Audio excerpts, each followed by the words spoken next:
Okay, so welcome everyone.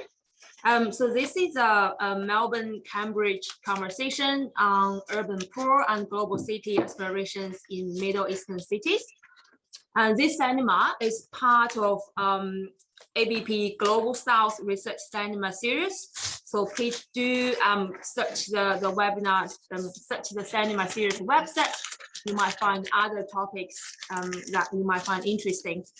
So today we have three great presenters here to share their insight on this topic. For the format, I think each speaker will talk about 15 minutes, followed by a Q&A session, if that's all right. 10, yeah, 10 is fine. Followed by a Q&A session. And if we have time at the end of the seminar, we might open up the floor and bring the three talks together for an overall reflection. So our first presenter today is Sambo Maklis, who is a PhD candidate here in the faculty. She is going to offer a gender perspective on informal settlement in Iran. So open to you.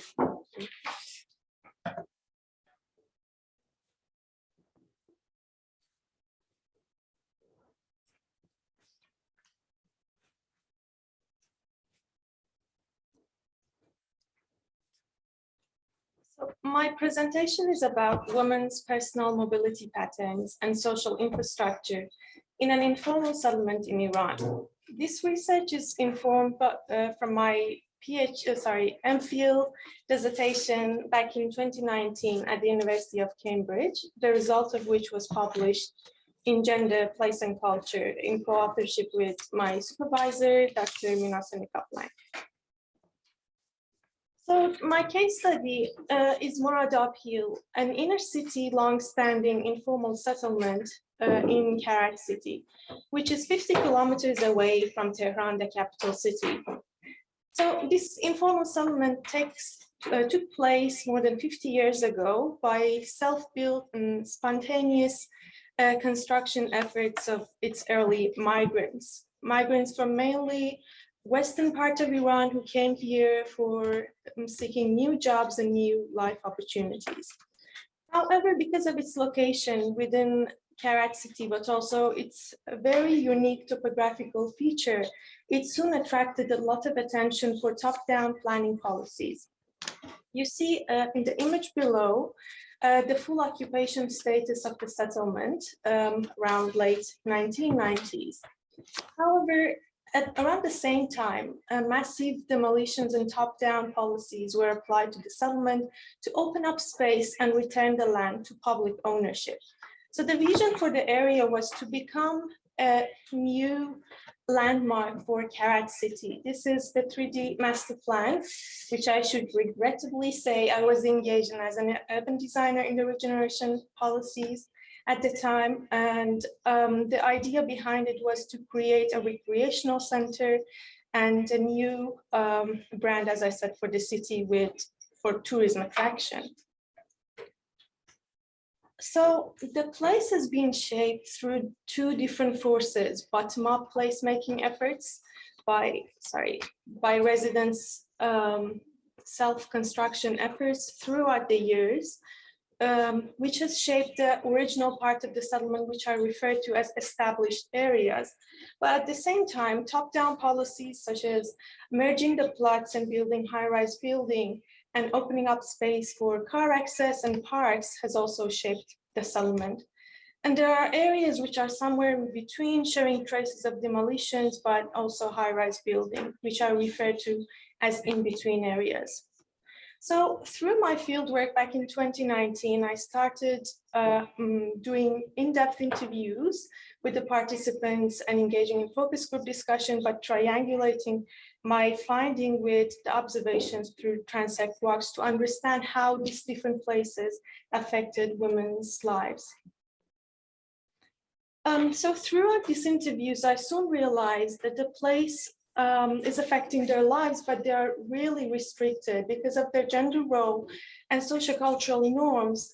it has affected their circle of social interaction. These women were highly in touch only with their family members or neighbors, and they rarely had any friends, which was really striking. Only 2 out of 10 reported having friends out of their family circles or neighbors.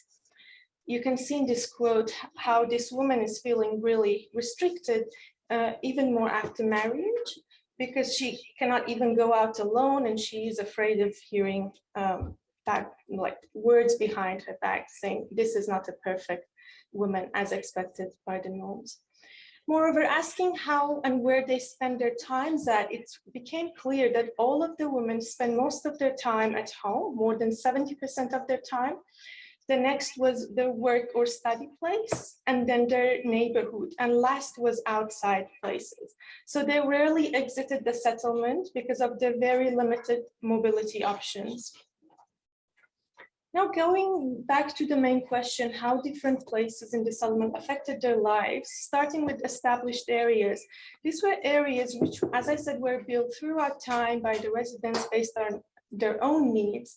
And there were areas with fine-grained and organic urban structure, hierarchical network of streets, as you can see in the sketch below, from public to semi-private and private houses, communal spaces shared between a few houses, and also lively mixed-use streets.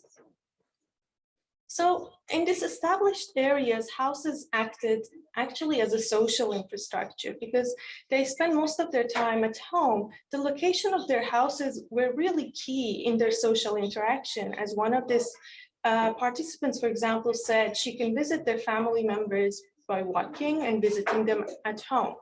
But also the typology of the houses in established areas, which I call like single family houses, allowed women to extend their daily chores beyond the boundaries of their houses, to engage in social interaction with their neighbors. Their doors were left out open, they extended their everyday lives to their small courtyard and then outside to their semi-private spaces like doorsteps and alleys. But the streets were also very safe for these women. As you see in the images, they could engage in the social interaction because they had this very long-standing history of living in this settlement. They felt very safe moving around and meeting their neighbors. Another interesting point about established areas was the mixed-use streets, which were the main point of mobility for most of these women. Like this mobile van that you can see selling fresh vegetables, women went around the settlement, and this participant, for example, is referring to their daily grocery shopping as their only exercise, as their only way of being mobile throughout the day. And it was interesting that they did their grocery shopping very incrementally throughout the day. They went out to buy their fresh bread for the morning and then fresh vegetable and fruit throughout the day. And this incremental mobility and going around comparing prices across different shops allowed them to further increase their social interaction within that, let's say, a norm, accepted norm. Also, this established areas allowed women to set up their independent workplace. In this very narrow alley, you can see the yellow panels, which are signs of women's only hairdressers. So women could change some part of their houses to a workplace, not only to break their poverty cycle, but to become independent. And interestingly, these areas turned out to be one of their main social infrastructure, where they meet their friends. As these participants, one of the less restricted ones was saying that they can meet their friends at their hairdresser, and they were really much less restricted because they were more mobile, moving around, even doing like physical activities. But the regenerated areas of the settlement, as I said, had seen massive demolition of this fine-grained urban structure that I showed in the previous slides. So they encourage merging those smaller plots to build larger plots and high-rise buildings, but also widening up the streets for car access and opening up space for parks. But these policies has been affecting women's lives a lot because it has broken all of those social structure that has been in place for decades.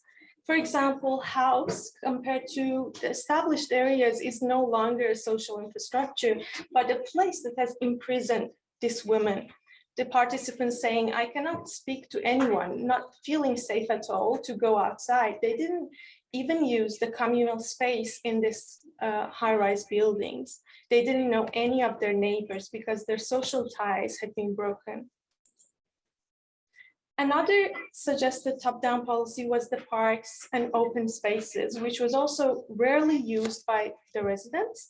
They didn't feel safe because most of the parks were appropriated by males, so they didn't feel very comfortable to use them.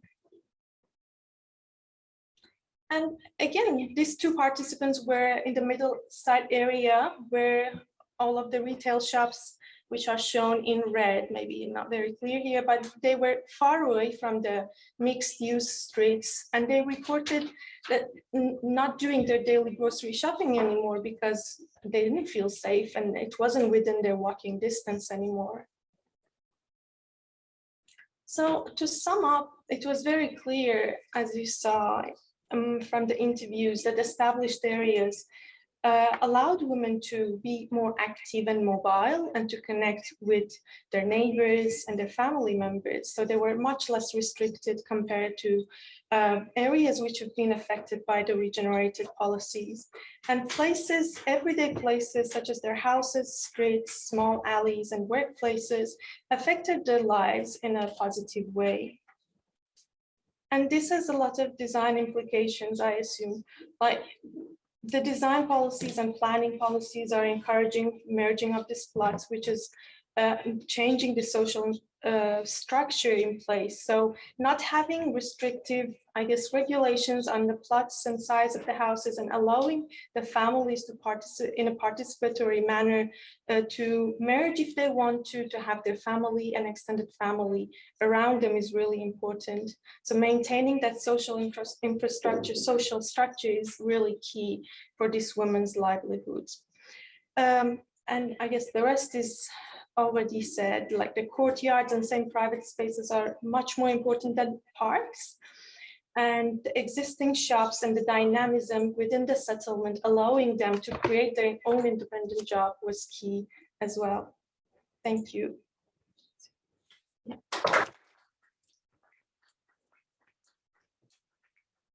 Great. So we have about 5-6 minutes for questions.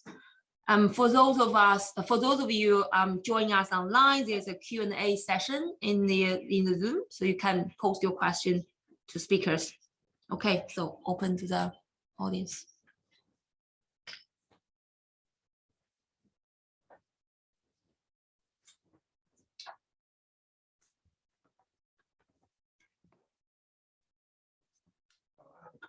Yeah. Thanks. Fantastic presentation, really enjoyed it. The comparisons were really powerful and really clear. In your criticism of the apartment building in the, I think it was the second last slide, where you talked about it as being a cage, do you think that was the, I guess, was it just that the building was badly designed, or was it the typology altogether that was the problem? I think the whole process of construction is what should be blamed, because it's a very top-down approach, the way they design and reestablish, reconstruct the whole settlement. They have to sell their land, and because their land is very small, and they should have a setback as well. So they first should pay the fines for violating, the setback, and they get a very minor amount of money for their land, and they should pay for the construction. So that none of them, rarely they can stay in the same place. So they should also have a consensus with their neighbor to merge the plots and build a larger house with this high-rise buildings. But so the whole process is, I guess, breaking the social ties and not allowing people to stay in their place. which is, I guess, the main issue. The typology could be something to blame as well, because they're very much used to the semi-private spaces and, you know, their individual courtyards, And which they, connection to the streets. yeah, exactly. They cannot share the same communal space with people they don't know. So, yeah. Super. Yep. Thank you very much, Sambo, for that very interesting presentation. I guess my question is, you've described a very vibrant social infrastructure that was happening in the, I guess, bottom-up kind of, informal settings. What I was interested in is, did you do a bit of, I guess, research into, that second settlement, the housing is caged, but were there tactics that these women kind of used to bring back some kind of social infrastructure, to reestablish ties? Right. No, I haven't gone back to see what is really happening, if there are already efforts from this woman going on to building up their social ties again.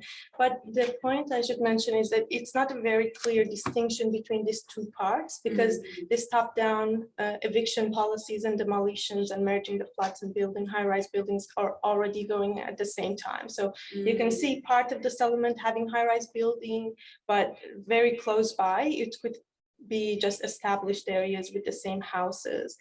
But I doubted that women have thought about ways of building those social ties again. All of my participants felt really, really restricted and lonely in the high-rise buildings. So yeah, I have no idea about that. That would be an area of research. Yeah. That's an area of research. Thank you. Thanks. I think we have one question here. Okay, so I have one question. Did the woman mention restrictions on their children's mobility? That's a very good question. Yeah, I didn't. So I did have the table of my participants, their age range and their occupation, where they were located. None of them were children, but they all reflected on their childhood experience in the settlement. And they were saying, we walked to school, we had friends, and in my images, if you can remember, one of that was children, especially girl kids, working in these semi-private alleys and feeling really free. But not only they reflected on their childhood, and I observed in the neighborhood itself, they also talked about their granddaughters and how restricted they were in the new established areas. They said, we don't allow them to walk to school anymore. We send them by bus or car. So yeah, I could have a reflection on how the kids were also restricted in the new areas and regenerated areas. Great. I have a question. So with the redevelopment, how much extra dwellings were made with the increase in and also what's the vacancy rate of the dwellings like? Is it quite popular? I think there shouldn't be many vacant units in the redeveloped kind of the new houses, because they should pay to build their houses themselves. So it's not like a developer coming out from outside and building something, then people buying it.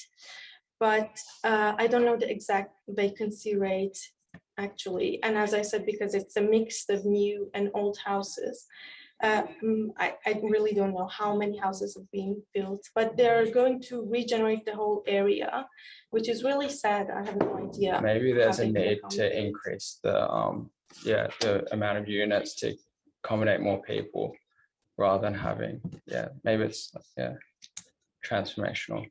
Yeah, more participatory, I guess, approach. Okay, good. I think we will stop here given the time.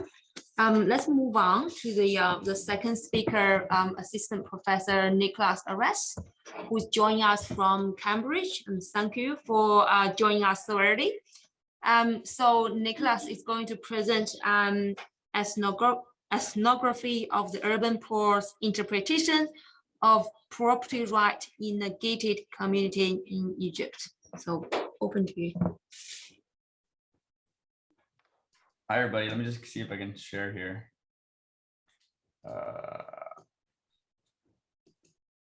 Share. Can you see? Hold on one second. Yeah. Just got to get presenter view going. Okay, so you see my slide or you see my presenter view? Slide. Okay, good. I can't believe I still haven't mastered this after 2 years of constant Zoom. So, okay, so you see the slide, you don't see presenter view. Let me just get this out of the way.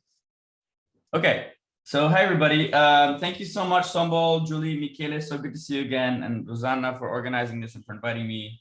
I'm really delighted to be here and to give this brief talk. I'm gonna just jump really into it. I wonder how big my face is, if I look like the Wizard of Oz or if I'm in proportion, but I'm aware that sometimes the face is huge on the screen when I organize these. So I'm kind of, I want to make sure I sit back far enough. So this project is, I've changed the title a little bit, it's based on a 16th month in situ ethnography in Cairo between 2011 and 2014, but it's a community that I'm still following very, very closely.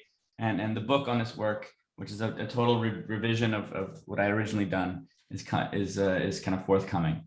So yeah, thank you everyone for having me, and let's kick into it. So I've changed the title a bit: Experimental Properties, Outlaws, Obligation, and Ownership in Cairo's Squatted Suburbs. Slide. Okay. So while the eyes of the world focused on the intermittent occupations of Cairo's Tahrir Square, in the years since the Egyptian uprising of 2011, a different kind of movement has emerged at the city's periphery.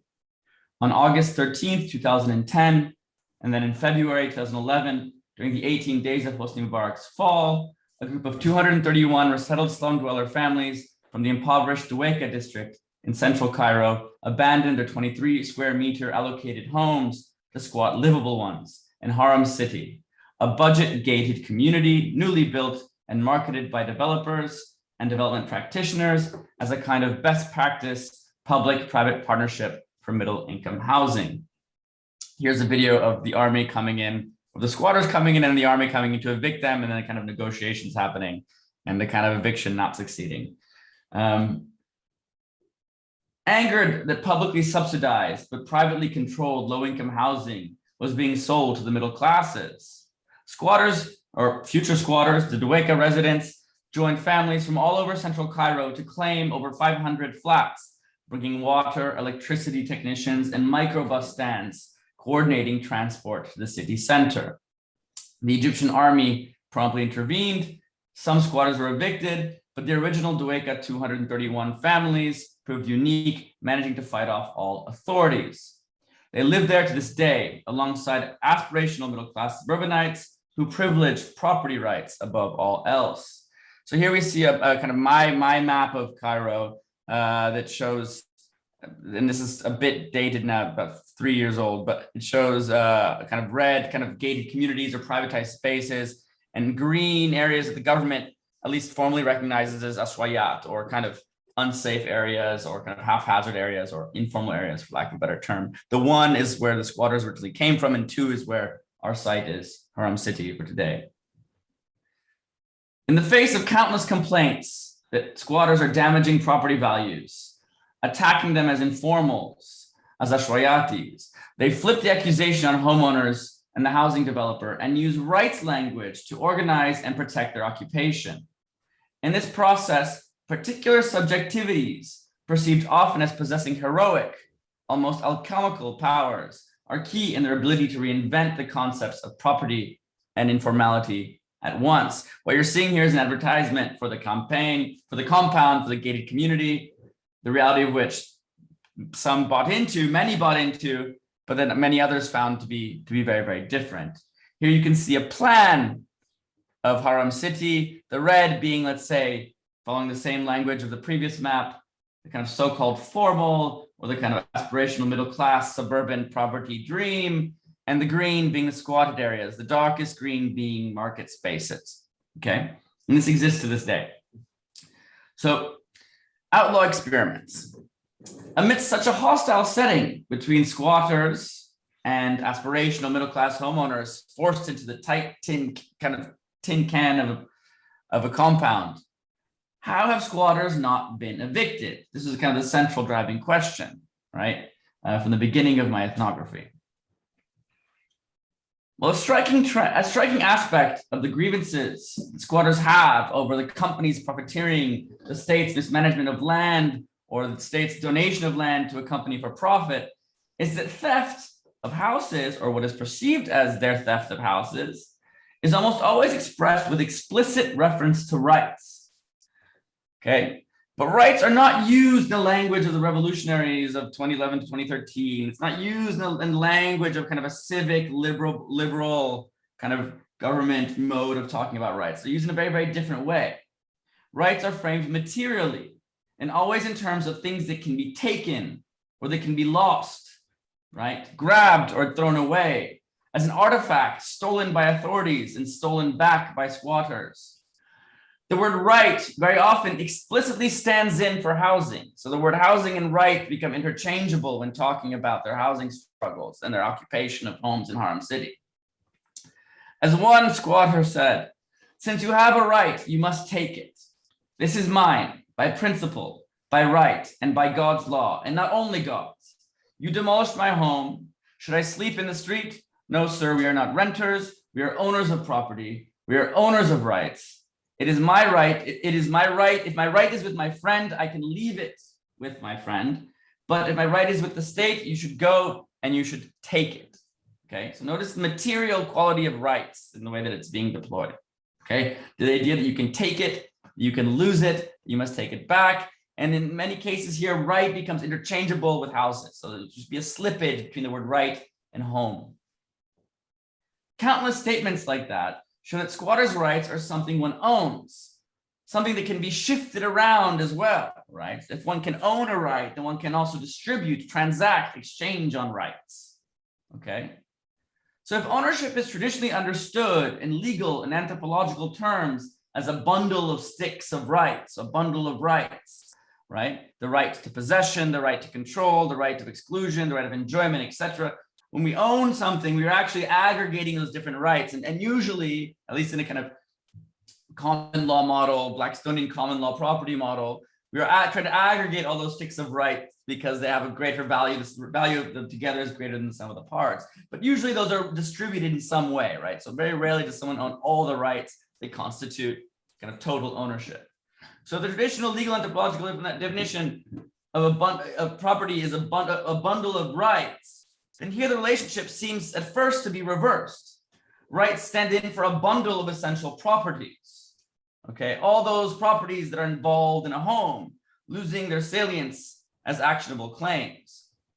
The notion that rights can be lost, and so that they must also be taken, sometimes by force, is a central component in numerous contemporary inner city youth proverbs.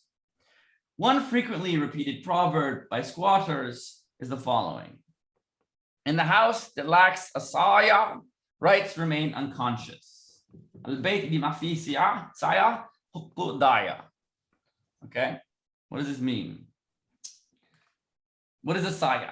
Okay, who is this figure, the saya, in a house that lacks this person? Okay, so traditionally, the term saya has a highly negative connotation, meaning usually lazy, immoral bum. Okay, literally meaning vagabond, kind of bum, or kind of maybe someone who's slumming it, with a very strong connotation towards kind of immorality derived through a particular passivity or laziness of just sitting on a kind of curb, not doing anything. Okay, this is the kind of traditional negative connotation. A kind of looseness of morals derived specifically from geographic rootlessness, from a sense that one lacks the obligations that come with being an owner of something.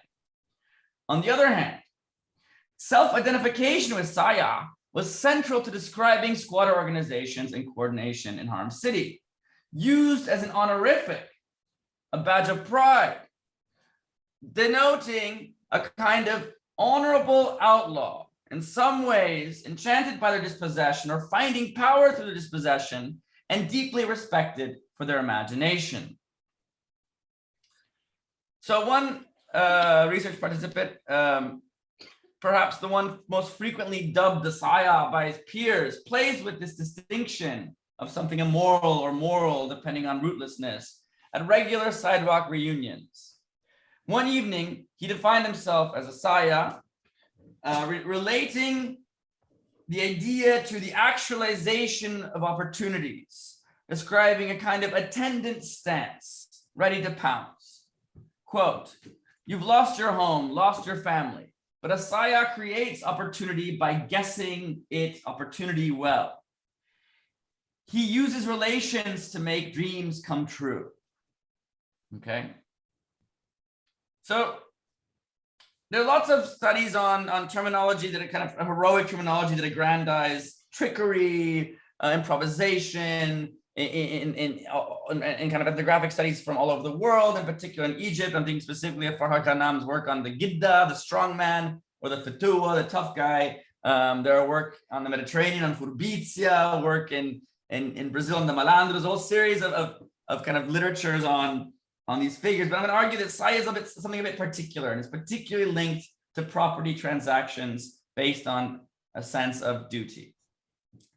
So peers of this interlocutor, of this following quote, peers recognize the creative power of the saya coming from its experimentalism, okay, an almost alchemical ability to achieve goals through trial and error while navigating the moral boundaries of material life. But the balancing act achieves its heroic status only when pursuant to ethical commitments, right? And if we think about it, the kind of outlaw as a hero is a classic trope, a kind of Robin Hood figure, okay, right?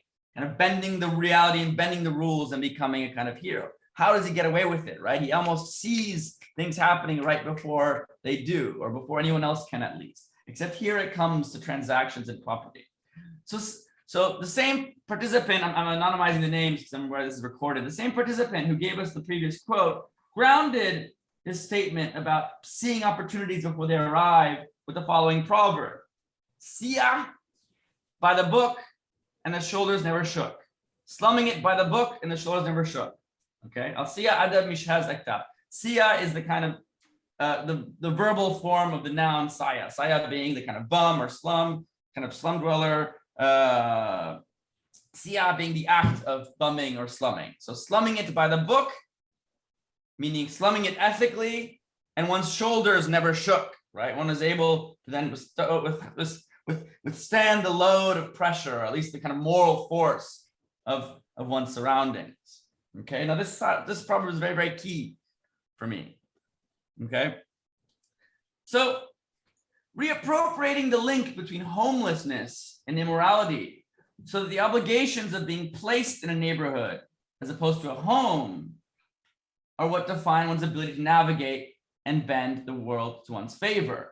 So this is what's happening here. I'm going to say it again. So whereas the word saya attacks a sense of attacks a kind of homeless person for being immoral because they lack the obligations and commitments that come with having a home, saya reorients those obligations in a neighborhood rather than the property, let's say the explicit home property itself.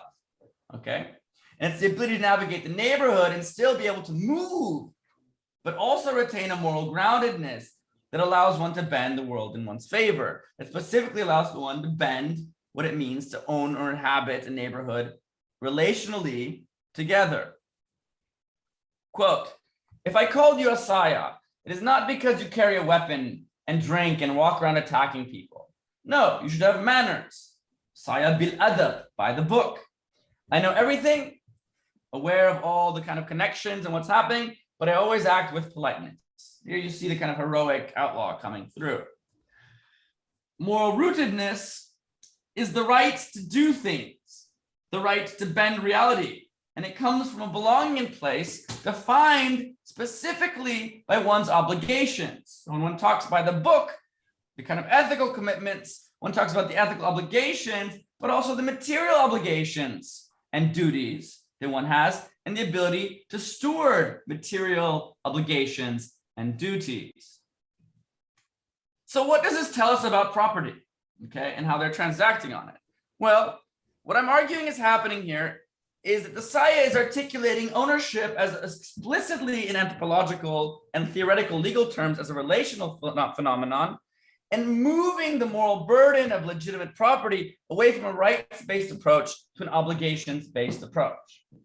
So squatting is a resource-intensive practice, both in the activities that mitigate precarity and in the kind of resources and then the kind of water and tools and people, manpower and labor that one needs to constantly maintain vigilance. In the day-to-day negotiation of institutions, police, and transportation of building materials, collective objectives become essential. If we accept the treatment of rights as a bundle of property relations, and those relations as material obligations, then the outlaw's organizing potential revolves around his ability to secure, fund, and transfer commitments on behalf of a larger community, to act as a conduit of duties. And I use the word he specifically, partly because my research for all kinds of reasons was limited to talking to men in a very precarious and threatened situation. The only community I was able to really spend lots of time with was men, but also the saya has a particular kind of masculinity, a performance of masculinity in this case. Okay.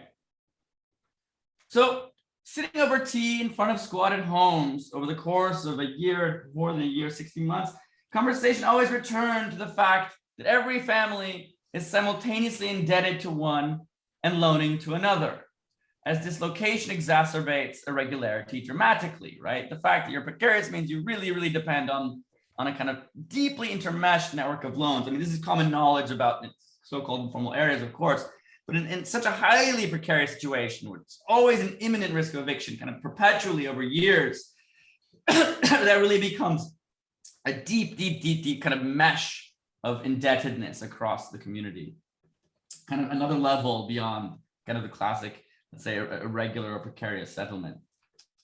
So it is in language over organizing obligations and sustaining collective battles to squat that the reference to the word saya occurs most frequently.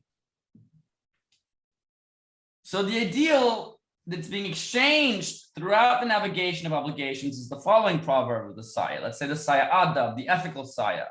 It is everything by love and everything by commitment. So here we have an explicit invocation of kind of relational commitments that come within the negotiation, the management of how the people continue to squat, how they effectively maintain a kind of distributed ownership over the site.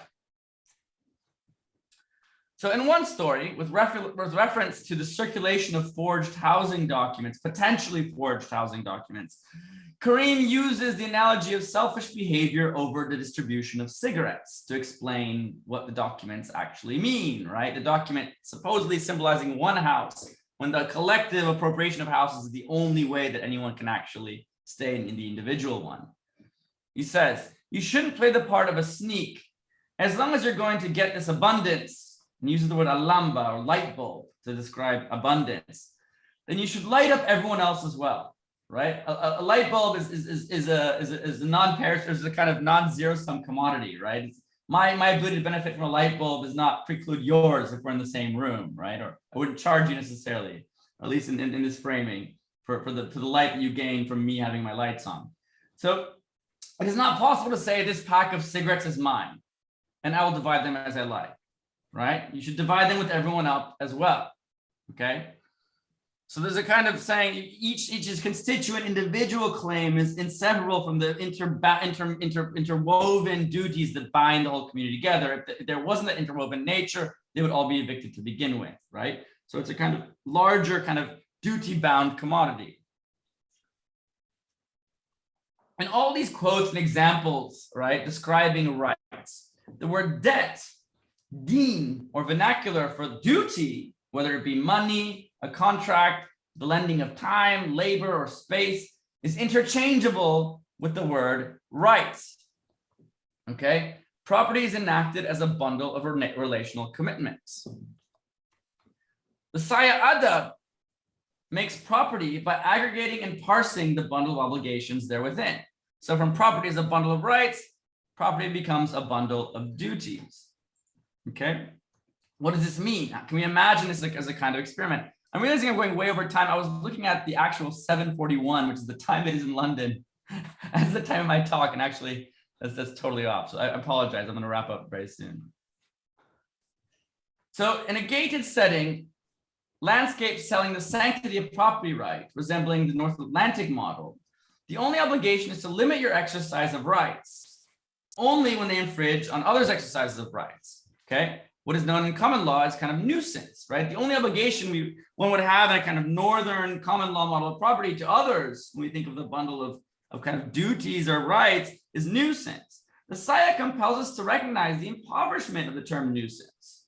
Within the term nuisance, one has kind of compressed all the obligations under the single transactional dimension of rights. So I pay for my right to not be bothered.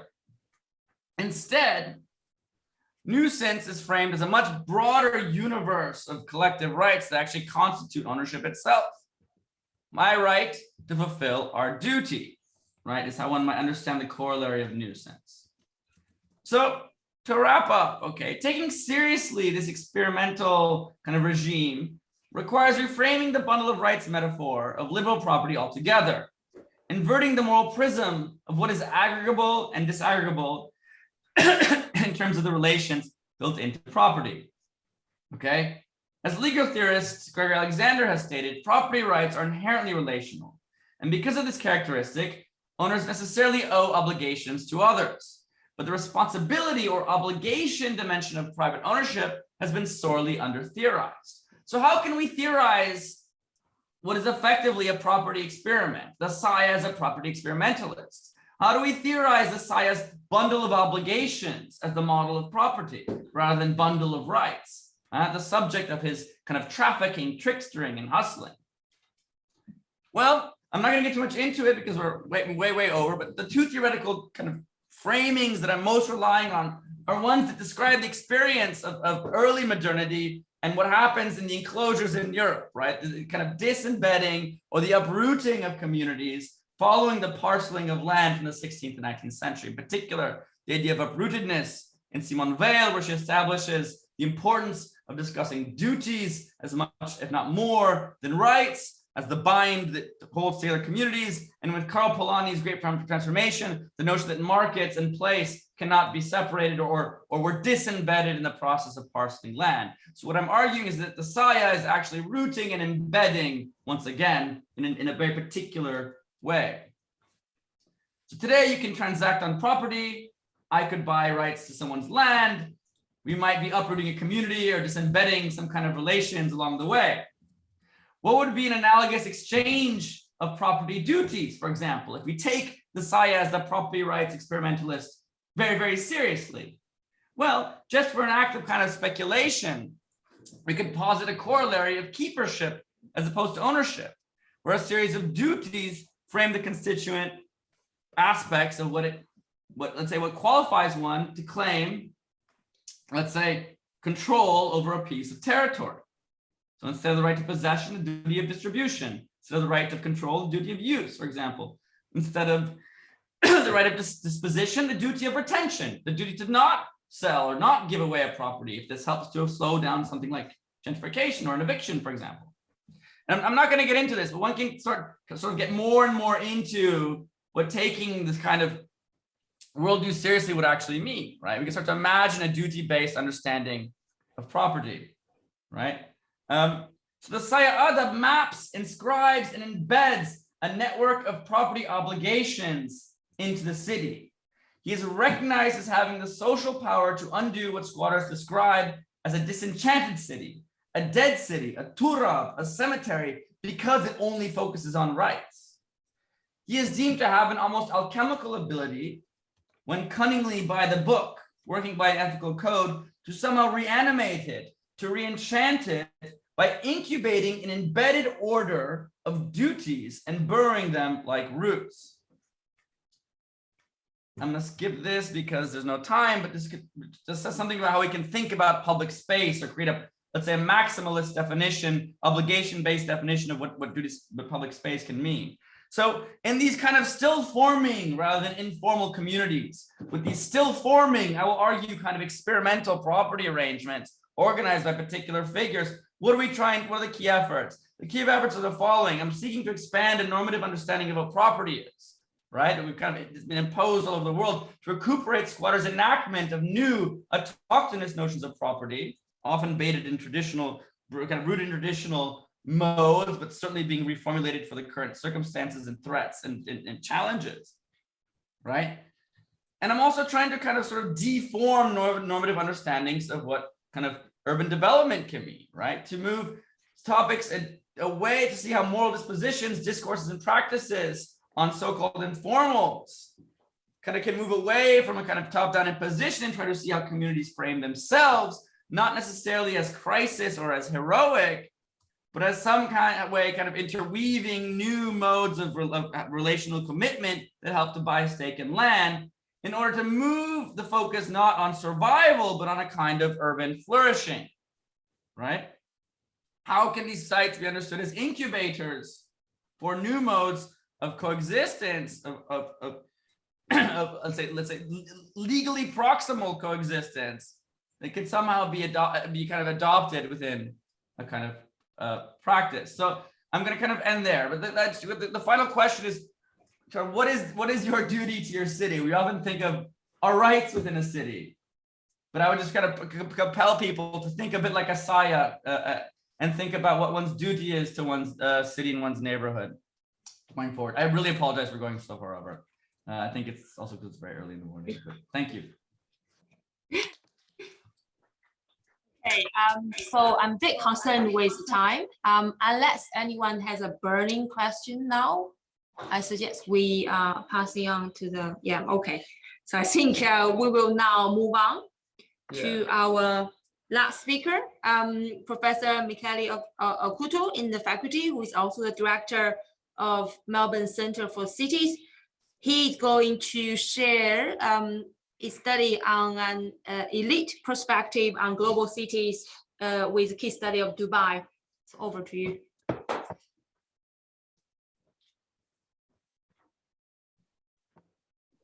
I could listen to Nick all day. We could have just done this with just listening to Nick, but thanks for that, Nick. Much appreciated. And thanks Sombo and Darely for putting this together. And apologies if I'm not in the Japanese room today, slightly overseas. I think I'll just jump past a couple of things here in the interest of time. I guess what I was put here to do is do a bit of a juxtaposition between, I guess, sort of the grounded stories that Sombo and Nick have told, and I guess sort of the top-down elite story that I've been involved in the past few years. So what I'm going to do is just talk you through a couple of sort of these sort of elite ethnography histories that I've come across in the Middle East and working specifically in Dubai, so in the United Arab Emirates. And I guess where this comes from is from the popularity of Dubai, sort of as a trope in the global urban imagination, sort of as a point of reference. I generally start with this to point at much better scholars than I am that have done amazing work in Dubai. So read Ahmed Khanna, read Lavi Katiravelu, etc., read the Yasser Shashtawi on it. But I guess the point being, there's been an enormous amount of writing and speaking about Dubai. Where I've come in this, and so this is a project that actually was comparative. It was about Dubai, Singapore, where I am at the moment, and Sydney, and it was an elite ethnography to try and understand how elites invoked the trope of the global city and what did they do with it. So this is a project that I did between 2008 and 2018, and is about 170 sort of fairly in-depth interviews with what I had sort of defined as urban elites. So these are people that have a direct stake in shaping the physical and political setup of these cities. And I'll get back to that in a second. That's not to say that there's tons to be learned by doing exactly the same thing, sort of, I guess, from the ground up and in the middle, as it's often referred to in Dubai itself, with those that physically have built these places, and I don't want to brush that off. So what the study is fundamentally, it's a mix of sort of like their ethnographic being walked around by elites on the simple question of sort of how did they imagine the globalization of that place and what influenced the globalization of that place, and a sort of fairly quantitative, crisp set quality comparative analysis. So we're not going to get into that, but essentially what I was doing and what I've done is I've broken apart the idea of the global city into, I guess, of its more nuanced terminology, idea that, for instance, the global cities are dual cities or splintered cities, idea that with premium connections on which these cities are built, network ghettos are built. So I'll show you just a couple of those quantitative things to give you a bit of a flavor. But fundamentally, what the study is, and I think where it connects well with what Nick was talking about, is fundamentally is a call not to forget the power of words and naming and ascribing meaning alongside the material construction of the global city. So what I was really trying to do there was getting into what Emily Apter calls the translation zone, the space where different languages come together and understand sort of the politics of that translation zone when people speak of the global city, without brushing off that the global city itself isn't just a trope, but it shapes how some of these places are built. And that's sort of a very typical political science and political sociology thing, getting up and close with the elites.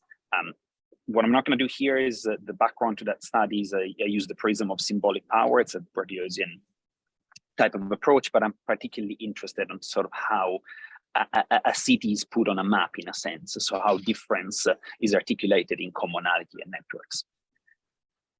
So what happens in there is, for instance, to give you an example, this is a sort of an example of the more quantitative part of the studies. If we ask ourselves, for instance, how people in Dubai talking about the global city as sort of requiring the global to be put in place, the connectivity of that idea, so placing the global is particularly connected in Dubai's elites and imagination, not surprisingly with the role of the elite in doing so, with the role of materiality in grounding the store of globalization, and with the relationality between a city, their city in a sense, and other cities.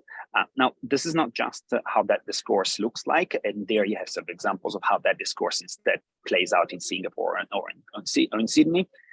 But also very practically, that discourse then become actual construction of the city itself. So for instance, we often talk about real estate speculation, we often talk about tourism and that consumption economy, but one of the major factors of Dubai's growth over the last 2 decades is logistics and the construction of a very material relationality with other cities, ownership of ports in other cities. So in a sense, that discourse of global cities becomes material underpinnings, and not necessarily just placed material underpinnings, but sort of global networked material underpinnings.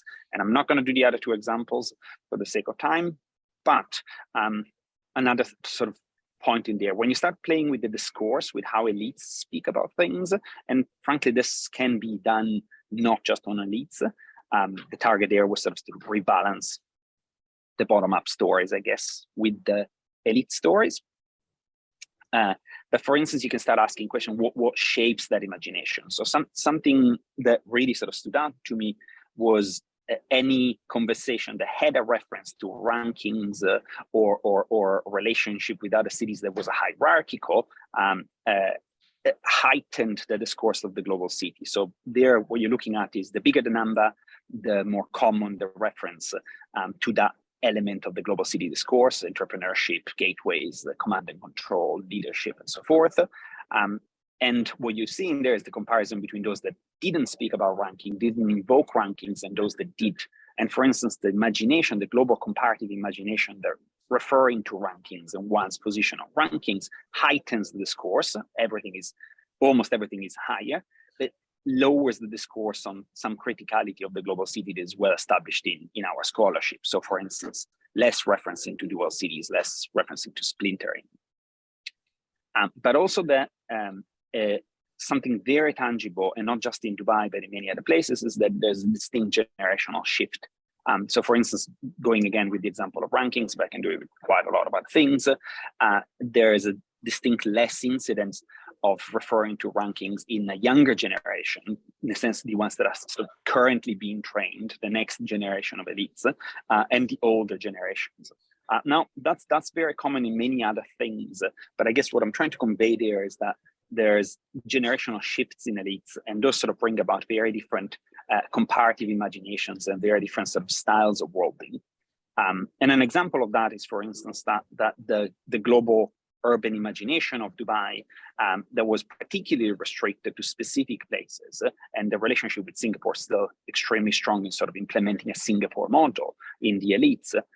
In younger elites has sort of broadened quite substantially to a vast variety of other places and contexts. So the comparative gestures that are being done by elites are changing as generations changes, and the imagination of what a city is, and in a sense what an elite in a city is, travel with that change, generational change. So I guess the two bits that I wanted to sort of wrap up with, and I'll jump across a couple of things here as well, is first of all, the importance, this is something that Tim Bannell here in Singapore does beautifully in Southeast Asia, the importance of not brushing off the power of urban aspiration. Nick felt over in Melbourne now, as well as just written something fabulous as well about the planning imagination. We can't ditch the importance of aspirations and imaginations and discourses in shaping the politics of a place. And in a way, though, and this I borrowed them from Donald McNeil in Sydney, speaking about the global city speak and trope and genre, that is also potentially a really powerful space for engagement. I'll skip these bits, but what do I mean by that? That in a sense, so 32 of the people that I talked to of the 170 interviews were in fact academics. And in a sense, the capacity of academia recognizing itself in some degree of elite positioning allows us in a sense to sort of interject in those power dynamics, recognize the power of aspirations and imaginations, and potentially interjecting it, making it a bit more of a space for cosmopolitan engagement. Now, it's particularly complicated. There's many complications that there are in some of the stories that Nick and Sonbol tell. But what I do, I guess, in the book is I pointed at our capacity to expand our repertoire as academics, I guess the activist repertoire that we've got, and understanding that we can also negotiate some sort of more progressive stances on building global cities from within if we engage with the politics of language, but recognize that we are investing in politics ourselves. So I'll leave it at that. I'll stop sharing and I'll send it back to you, Julie, Melbourne. Great, Michele. Yes, thank you. Thank you for keeping to the time so well. I would recommend anyone maybe get Michele's book and have a read, so might get a better idea with all these figures diagram. So we now have few minutes. Open up for question to both Michele and Nicholas, please.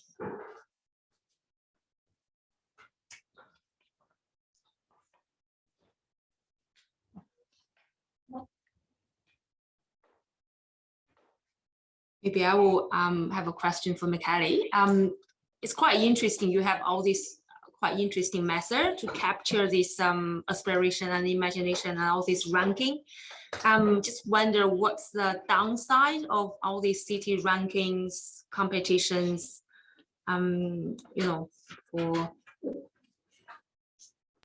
for city development, urban development, I suppose. Look, in 30 seconds or less, you can refer to a piece that I've done with our colleagues, Dan Pajic and Jesse Briggs. So we did a piece on ranking specifically.